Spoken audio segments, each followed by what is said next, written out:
Hello everyone and welcome back to Audiobooks with Kay. Today I'm going to be reading Chapter 1 of The Dog Who Saved the World by Ross Welford. Chapter 1. It's 6 o'clock on the warm summer's evening, and Ramsey Ram and I are staring at the back entrance of the Spanish City Entertainment Centre, not daring to knock. Mr. Mash just scoffed a magnum that someone had dropped on the pavement and is licking his chops, ready for another. He even ate the wooden stick.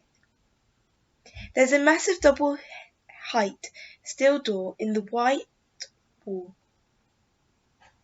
One of those doors that's so big that there are normal-sized doors cut into it. In the middle of the normal door, looking totally out of place, it is a knocker, like you see on the door of a haunted mansion. The metal was green, and in the shape of a snarling wolf's head.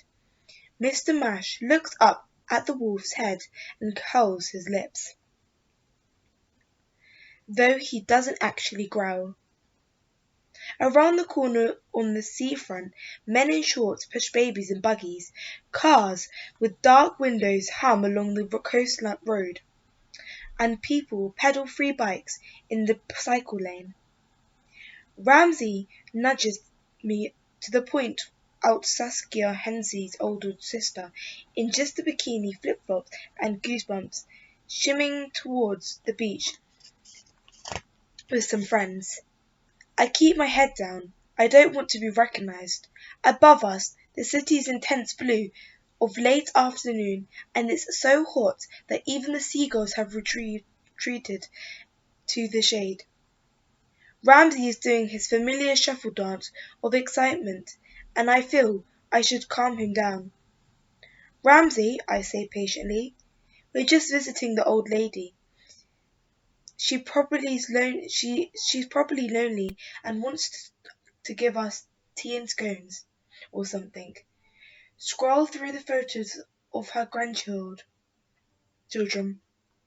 and we'll be polite, and then we'll be off the hook. That's not an adventure, unless you're very old.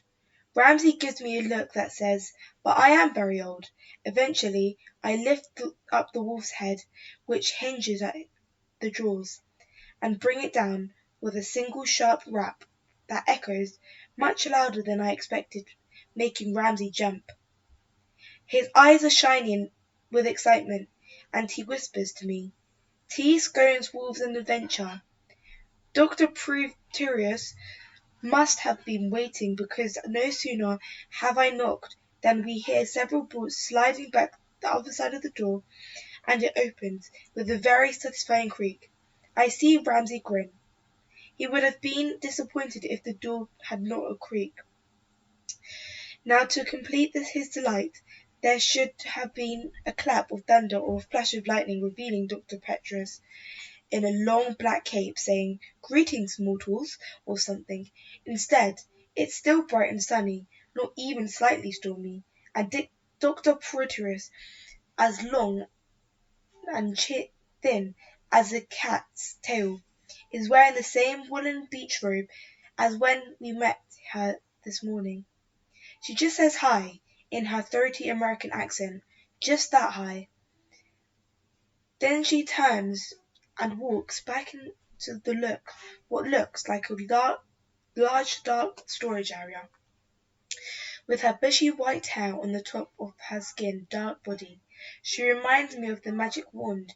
She has gone several steps before she stops and turns to Ramsey and me. "Well, what you waiting for? The last train of Clarksville. Come on, come in. Bring the mutts if you have to." On the other side of the cluttered storage area is a narrow flight of metal stairs leading up to a platform of handrail. She doesn't wait to see if we are following, and so I peer round the high, dusty space. It's filled with boxes, bricks, bags of cement, ladders, planks, a small cement mixer, a leather sofa propped up on its end, and a builder's skip filled with rubble. There's other stuff too, a horse saddle, a car seat, bar stools, an exercise bike, a huge machine of making espresso, and something the size of an old-fashioned cartwheel on its side, half covered by dusty blue trampoline. Ramses pokes me in the back and points to it. Psst! Check this out, the copter drone. I have heard of copter drones, obviously, and I've seen people demonstrating them on YouTube and stuff, but I've never seen them in real. I'm thinking that Clem would be dead jealous that I've seen one before he has. Then I remember that I'm not supposed to tell anyone that I'm here. Dr. Pritchard is saying, "My green wolf knocker, do you like it? It's calling Vadris from the old French green of Greece. It's copper carbonate caused by brass tarnishing in the salty air, same with the Statue of the Liberty. But you knew that, didn't you?" We say nothing, following her up the stairs, both of us casting curious glances back at the storage area and what it might be, or more probably might not, have been a coupe de jour. She stops at the top and turns. "Didn't you?" "Oh, definitely," says Ramsay, nodding enthusiastically. "Liar," she snarls, and points her long brown chin at him. I notice that her white halo of afro hair quivers as she talks, then goes still when she stops. "What's the chemical formula for copper carbonate?" Ramsay pulls face. His mouth drops. Ramsay is clever, but not that clever. Dr. Purchas turns again and marches along the myrtle landing, her beach robe billowing behind her. It's CUCO 3. She calls over her shoulder. "What do they teach you at school of yours, huh?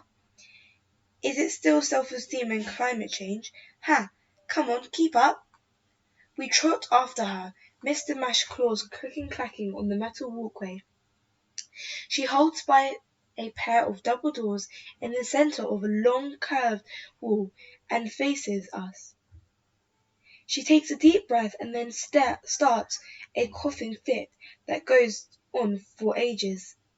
At one point she almost bent double as she hacks and coughs.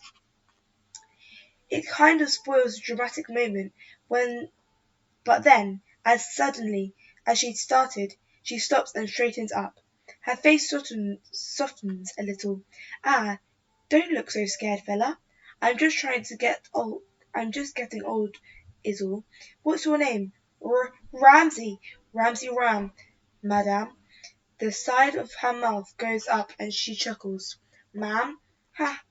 Well, you better get your manners than I have, buddy. Inviting you into a place without even a proper introduction. So we've got Ramsay Ram and Georgina Santos. Georgie is for short. I don't do that ma'am bit. I can't carry it off like Ramsay." "Okay, Georgie for short, and Ramsay ma'am. That was my little test, see? But from now on, more lies, huh? From here on, I'm trusting you. Did you tell anyone you were here?" Ramsay and I shake our heads and both say no. "No," she draws and takes off her thick glasses, bending down to peer at us with a strange pale eye. "So is it a deal?"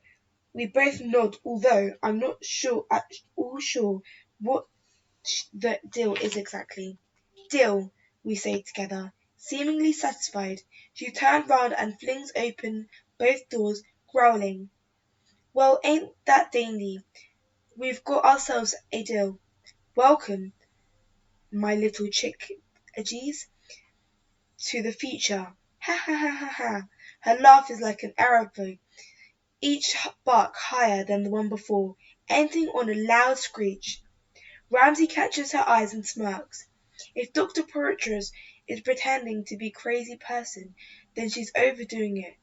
Only I think it's real. Mr. Mash gives a little whine. He doesn't want to go through the doors, and I know exactly how he feels. That was chapter 1 of The Dog Who Saved the World by Ross Welford.